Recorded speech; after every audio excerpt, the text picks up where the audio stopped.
प्रश्न संख्या 3 का पहला उपयुक्त गुण का प्रयोग करके गुणनफल ज्ञात कीजिए। तो प्रश्न 3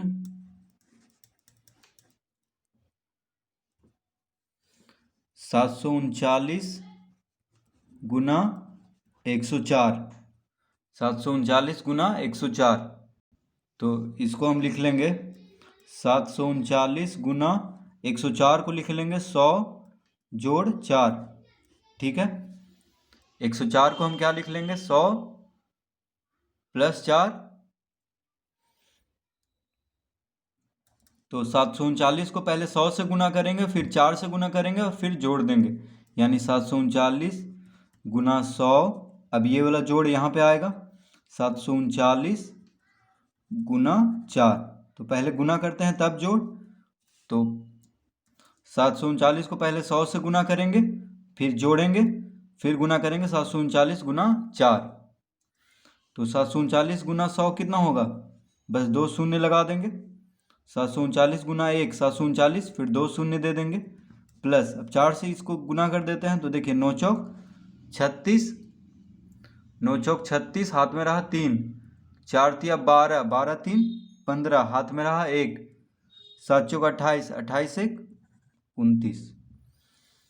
अब इसको जोड़ देंगे तो देखिए 6, 6 और 0 6, 5 और 0 5, 9 9 18, हाथ में रहा 1, 2 और 3 5, 5 1 6 और 7। तो इसका उत्तर कितना हो गया, इसका उत्तर हो गया 76,856। तो देखिए कितनी आसानी से हम इसको गुना कर लिए हैं। ऐसे 739 को 104 से गुना करना पड़ता, तो बिना गुना किए हम इसको गुण का प्रयोग करके इसका उत्तर हम ला दिए हैं 76,856। तो बस 104 को लिख लेना है 100 जोड़ 4, फिर 739 को 100 से गुना करना है, फिर जोड़ का चिन्ह देना है, फिर 739 को 4 से गुना करना है। तो 739 गुना 100 क्या हो जाएगा 73,900, जोड़ 739 गुना 4 हो जाएगा 2,956, फिर जोड़ देंगे तो 76,856 इसका उत्तर होगा। प्रश्न 3 का दूसरा, एक दुकानदार सुबह 18 लीटर और शाम को 15 लीटर दूध खरीदता है। यदि दूध का मूल्य 17 रुपया प्रति लीटर है तो वह दुकानदार प्रतिदिन कितने रुपए का दूध खरीदता है। तो दूसरा में हम लिखेंगे दुकानदार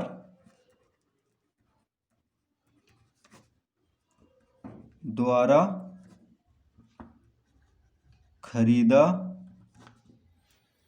गया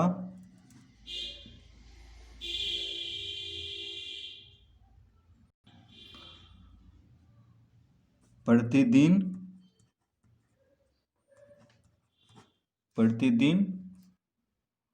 कुल दूध।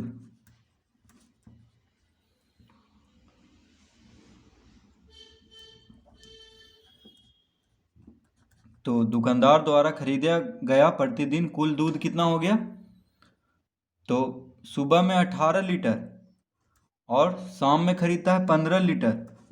ठीक है, तो यहाँ पे हम लीटर लिख देते हैं। तो 18 15 कितना हो गया, 8 5 13, हाथ में रहा 1 1 2 1 3, यानी 33 लीटर। ठीक है, 33 लीटर दूध प्रतिदिन वह दुकानदार खरीदता है। अब दूध का दाम कितना है 17 रुपया, तो वह दुकानदार प्रतिदिन कितने रुपए का दूध खरीदता है। तो लिखेंगे प्रतिदिन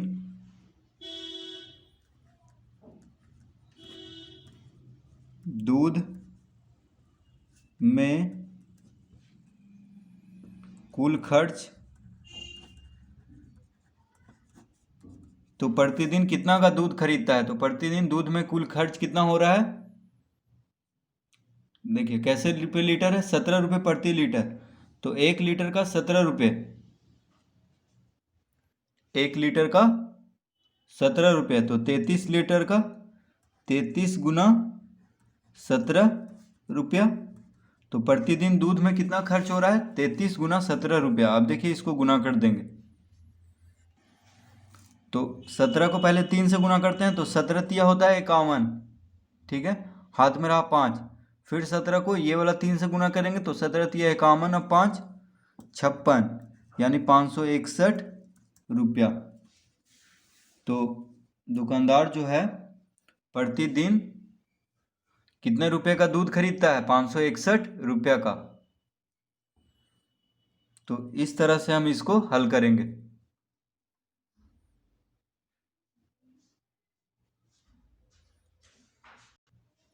रिक्त स्थानों को भरिए।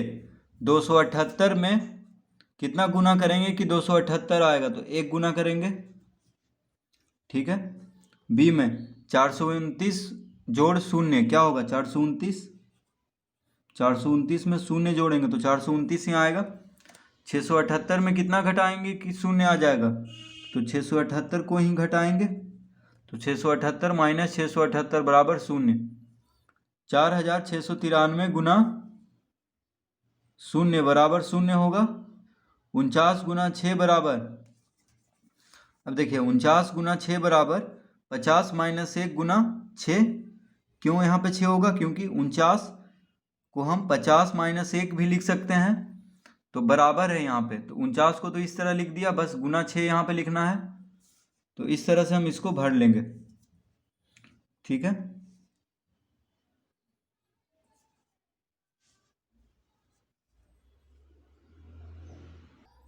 अब प्रश्न 4, निम्नलिखित को सुमेलित कीजिए।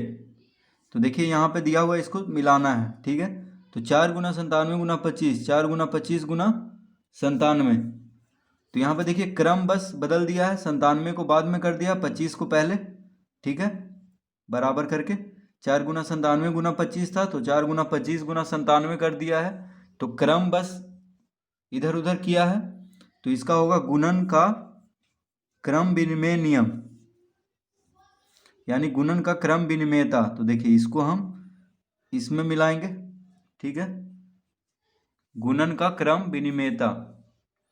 16 गुना 17 गुना 8, यहाँ पे देखिए 16 गुना 17 पे कोष्टक है, पहला और दूसरा संख्या पे, यहाँ पे गुना 8 बाहर है, यहाँ पे 16 बाहर है, 17 गुना 8 पे कोष्टक है।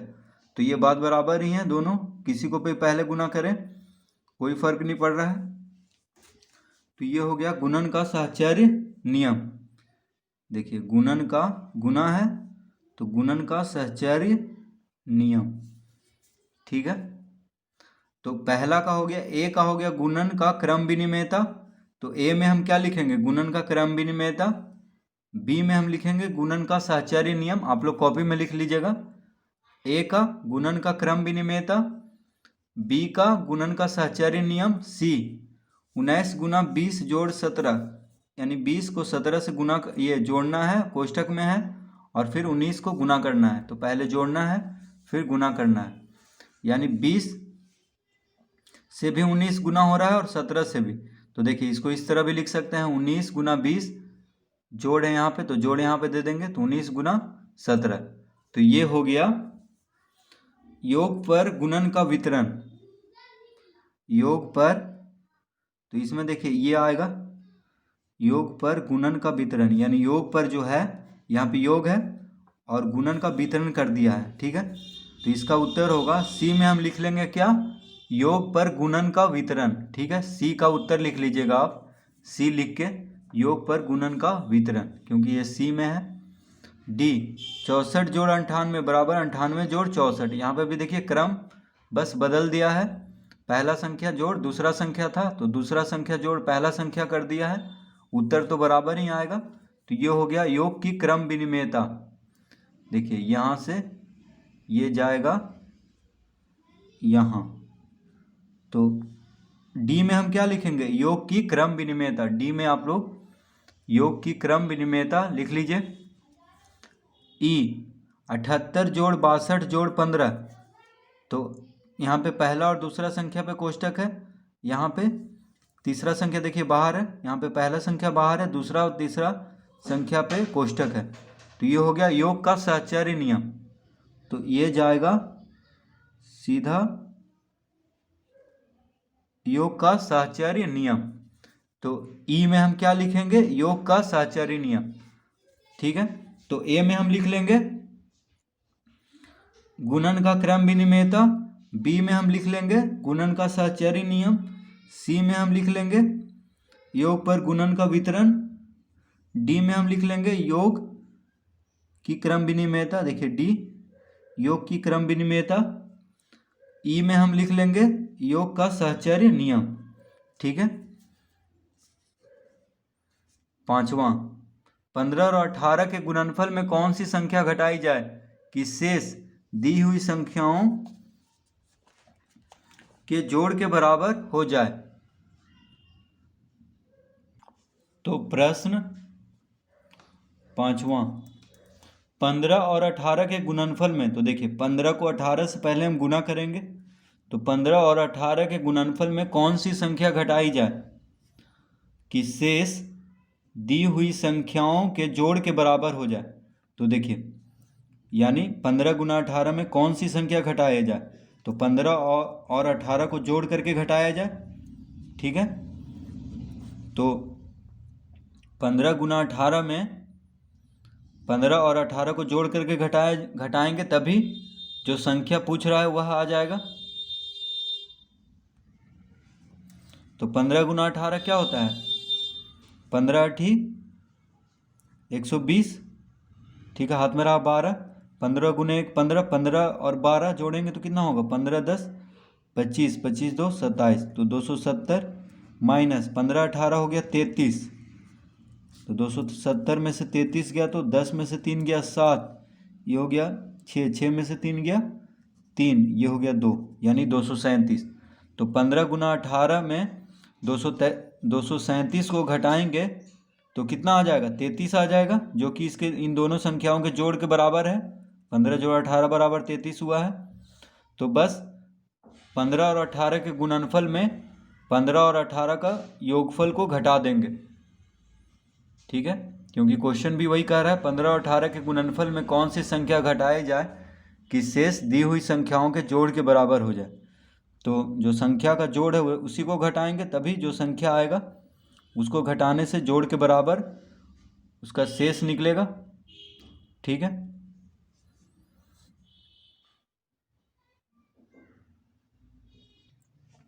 प्रश्न 4 का पहला, 47,283 में कितना जोड़ा जाए कि जोड़ 59,724 हो जाए। तो 4 का पहला, 47,283 में कितना जोड़ा जाए, तो 47,283 में कितना जोड़ा जाए कि जोड़ 59,724 के बराबर हो जाए। तो 59,724 के बराबर हो जाने के लिए कह रहा है, तो 59,724 में से घटा देंगे 47,283। ठीक है, तो 59,724 माइनस 47,283, 4 में से 3 गया 1, 2 में से 8 गया, यानी इससे पैन चलेगा तो 12 में से 8 गया 4, ये हो गया 6, 6 में से 2 गया 4, 9 में से 7 गया 2, 5 में से 4 गया 1, तो इसका उत्तर कितना आएगा 12,441। यानी 47,283 में अगर 12,441 को जोड़ देंगे तो कितना आ जाएगा 59,724, जो कह रहा है प्रश्न में। ठीक है, तो इसका उत्तर देखिए आ चुका है। अब दूसरा, 1 मिलियन से 56,281 कितना कम है। तो 1 मिलियन से, तो 1 मिलियन पहले लिख लेते हैं, तो इकाई दहाई सैकड़ा हजार 10,000 100,000 मिलियन, ये हो गया 1 मिलियन। ठीक है, 1 पे 6 शून्य होता है 1 मिलियन में, तो इकाई दहाई सैकड़ा हजार 10,000 100,000 मिलियन, यानी 1 मिलियन हो गया। तो 1 मिलियन से 56,281 कितना कम है, तो घटाएंगे तभी पता चलेगा, माइनस 56,281। तो देखिए कितना आ रहा है, तो 1 मिलियन यानी 10 लाख, 1 मिलियन बराबर 10 लाख। देखिए इकाई दहाई सैकड़ा हजार 10,000 लाख, लाख यहाँ पे आ रहा है तो 10 है, तो 10 लाख हुआ। तो 1 मिलियन कितना के बराबर होता है, 10 लाख के बराबर। ठीक है, 10 लाख को ही 1 मिलियन कहते हैं या 1 मिलियन को 10 लाख कह सकते हैं। तो 10 लाख में से 56,281 को घटा देंगे तो देखिए ये शून्य है, यहाँ पे एक है तो इससे पैंचा लेगा, ये लेगा इससे, ये लेगा इससे, ऐसे ऐसे करते करते, ठीक है। तो इससे पैंचा आ रहा है यहाँ से एक एक करके। तो 10 में से 1 गया 9, ये हो गया 9, 9 में से 8 गया 1, ये हो गया 9, 9 में से 2 गया 7, ये हो गया 9, 9 में से 6 गया 3, 9 में से 5 गया 4, ये हो गया 9 और ये हो गया 0। तो इसका उत्तर देखिए आ चुका है 9,43,719, यानी 1 मिलियन से 56,281 कितना कम है, तो 9,43,719 कम है।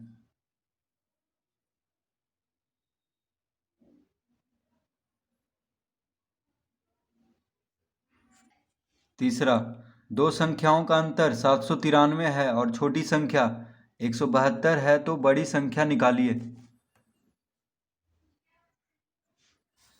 तो तीसरा में दो संख्याओं का अंतर 793 है और छोटी संख्या दिया हुआ है तो बड़ी संख्या निकालना है। तो बड़ी संख्या बराबर होता है दो संख्याओं का अंतर जोड़ छोटी संख्या।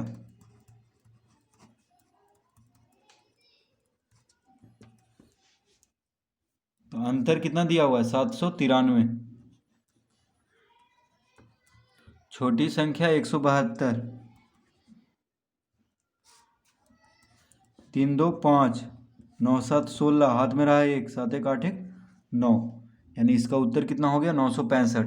तो बड़ी संख्या कितना हो गया 965, यानी बड़ी संख्या और छोटी संख्या का अंतर यानी 965 और 172 का अंतर कितना दिया हुआ है 793, ठीक है। तो जब भी अंतर और छोटी संख्या दिया हो तो बड़ी संख्या निकाल लेंगे, बस दोनों को जोड़ देंगे।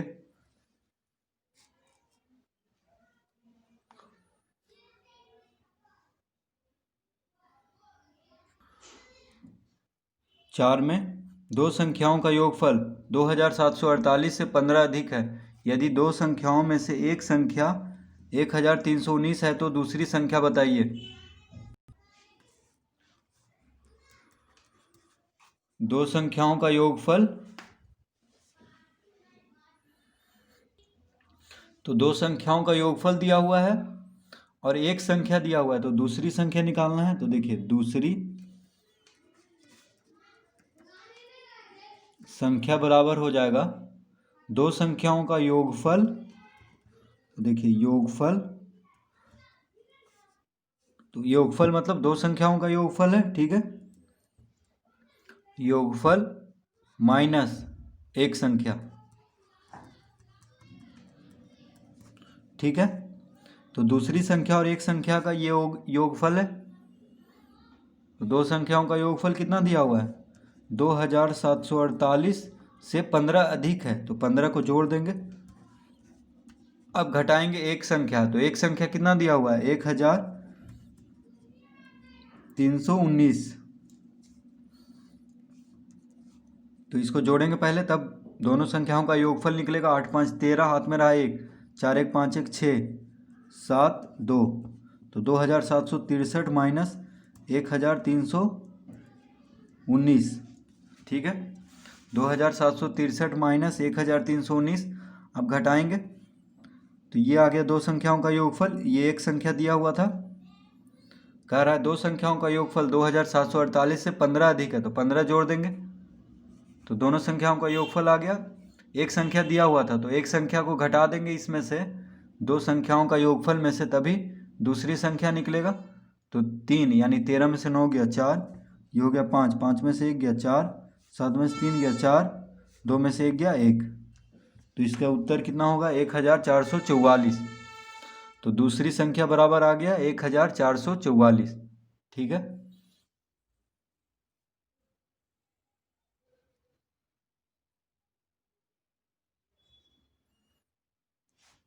पांचवा, सुरेश के पास 3,849 रुपया था, उसने 1,417 रुपया खर्च कर दिया। अब सुरेश के पास कितने रुपये बच गए। तो पांचवा हम लिखेंगे सुरेश के पास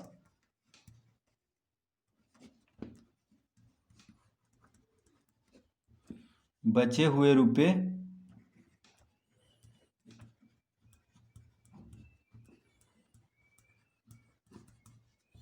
सुरेश के पास बचे हुए रुपए बराबर, सुरेश के पास कितना रुपया था?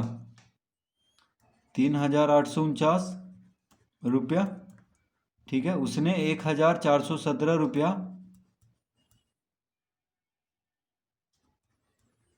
खर्च कर दिया। तो सुरेश के पास कितना रुपया बचा? पहले था इतना और इतना खर्च कर दिया। ठीक है, तो घटा देंगे। तो 9 में से 7 गया 2, 4 में से 1 गया 3, 8 में से 4 गया 4, 3 में से 1 गया 2,